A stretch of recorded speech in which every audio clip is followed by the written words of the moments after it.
Hello and welcome to Besties Time. My name is Lizzie. I'm here with my best friend and my soulmate, Khalia.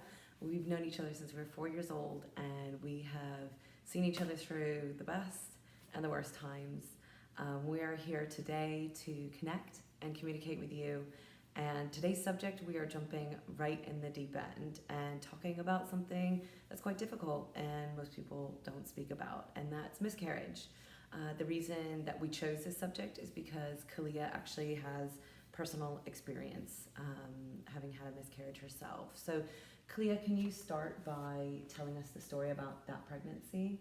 So it was my husband and I were planning on, increasing our family, and everything as far as, getting pregnant came really easy and naturally, as most people would think. Sort of like expect it to happen. Sort of like expect it to happen. Like, okay, like green light, I'm ovulating. Let's do the damn thing and and get a baby. And it was just really smooth sailing, no difficulties. And it wasn't until the end of my first trimester that we started to notice that there were going to be some issues. Yeah. Mainly because of the fact that I had fibroid tumors. Before the pregnancy, I was aware that I had them. At the time, it was 2 fibroids. They were about the size of nickels. Nothing that my doctor said that I should be alarmed about or try to get rid of. But those fibroids ended up causing my placenta to have a small tear, which caused bleeding, which I was able to still carry the baby at that point. And then it wasn't until the end of my second trimester that we went into the doctor's visit and found out that unfortunately I wasn't able to have the baby. So no heartbeat, which that was the most devastating part of it, because there was so much expectation whenever I went in to have those moments. And I remember my husband was because of his work schedule, wasn't really able to go to all the doctor's appointments. So this is one that, he was able to go to, and then it was just like... and that's the one where you found out the news. So I guess this is obviously devastating. And I guess, can you talk to us a little bit more about how you were feeling? Because I guess one of the things that we wanted to talk about in this Besties Time together is sort of what happened and what helped you through that time. So I mean, it is just like any other grief. That's something that I now know that I didn't know then. I had known other women that had miscarriages, and I always, just like anybody who's never had one or had anybody close that they've shared that experience with, I was just like, well, it's God did you a favor. It's probably a blessing. And I didn't really get the depth of that type of loss, because as a parent, like, you're already thinking about what the kid's gonna look like, what type of things they're gonna want to be interested in, what traits they're gonna take on that are like you or like the father or whomever. And I guess until it happens to you, you have no idea. You have no idea what's gonna happen. So I guess at what point did you think, okay, this is more than normal grief, this is something maybe I need help with? I would say right off. Like right away, it was overwhelming. It was it was like drowning. I remember. It was like drowning. And it's still. And it's still, because you can't really forget that feeling, because it is such a low. That you can't ever forget it, and that's the only way that I can describe it. It was just like, I'm drowning, I'm alone, and everybody is up at the top looking down, and I'm in the middle of this pool, and I just like... You can't get out. I couldn't get out. Can you talk us through then, because obviously you have come out the other side, but in that moment of overwhelm, you feel like there is no coming out. Overwhelmed. I still do. Like, even, I mean, like, I don't want to say that I'm on the other side of it, because even with the pregnancy after that, you know, thereafter that was very successful. Yeah. There was always that Like triggering moments along the way. Oh God! Like every Yeah. doctor's appointment, my blood pressure was through the roof. Yeah. And it was just The like stress was still there. the stress and the gravity of that was still very much with me. It was still very much with me, and it wasn't until like the week before having Nate that I was just like, this is really gonna happen, and I can be happy, and it's okay, and I can breathe. Can you remember in those early days though what steps you took to help you sort of move forward? Yeah. Because while there are moments of overwhelm now and like triggering moments, and this is actually the reason we're doing this week is this is the anniversary of when that child would have been born. So, you know, and there's still moments that we're talking about it, there's still tears here. But can you remember and can you share with us the things that maybe help you go from that like complete like swamp, I'm never getting out of this, to where you are now, which is you have coping mechanisms, you're triggered, but you're able to move forward? Yeah. I think that the first thing that I did was I remember, and it was, and I don't think that it was like I did it with the intention of getting better. It was more like I'm just gonna put this to bed, and it was I had gotten like a post from a friend that was just like, hey, when's your baby due? Yeah. And then I remember doing a post that just let everybody know, like, hey, this is what happened. Letting people know. Yeah, and it was just like, you know, I thank you for your prayers and your well wishes, but unfortunately things have taken a different turn and we're on a different path. And it was through that I started getting private messages from other friends that had miscarriages that I had never known. Yeah. Because it's just like unspoken. Yeah, and it was just like I had friends that, you know, had multiple miscarriages, and people that I hadn't, you know, people that I knew, you know, and probably haven't physically spoken to in decades that like saw the post and they were all responding to me.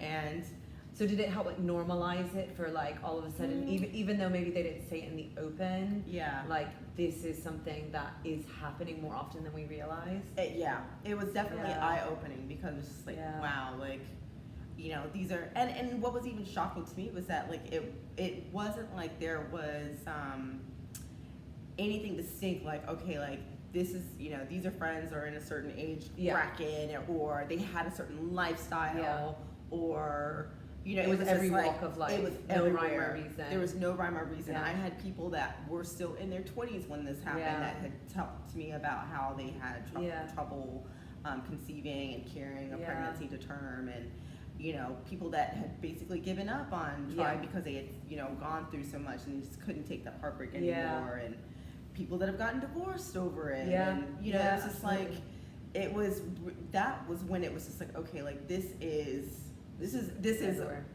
really deep, and it's really prevalent, but unfortunately, like everybody still feels so lonely. And that's what was so that was what was even more shocking, was that like, okay, like I'm not in this pool drowning alone, but I'm still drowning. And why aren't we doing anything to get out of the pool? And so like, is there anything like that people said to you that did work? Like, let's say, you know, somebody who's watching today, they're watching because they are trying to help comfort a friend, or they need the comfort themselves. But is there anything that you can remember, or any advice that you could give about like, how can you support a friend, a family member who is going through the grief of losing a child through miscarriage? I would just say treat it like as if they had lost a child that they had given birth to. You know, that it's a loss. Just because there wasn't any physical manifestation that you could see doesn't mean that woman didn't feel that life in her. And, you know, imagine what that life would be like. And it's still a grieving process. It's still a grieving process. It's no different than any other form of, you know, so it's finding your way of picking yourself up. Like, are there any specific? I was really lucky that my church at the time had started a grief share. And so I was able to go there, you know, get people that could pour into me things that were uplifting, things that were nourishment for my soul at the time. And even now, like, there's certain things that I still I have like a workbook that we did for it, Yeah. and I, when I come across it and I read through and revisit certain things, it's like, okay, like, it helps me to realize that, I've gotten better. Yeah. I've gotten better.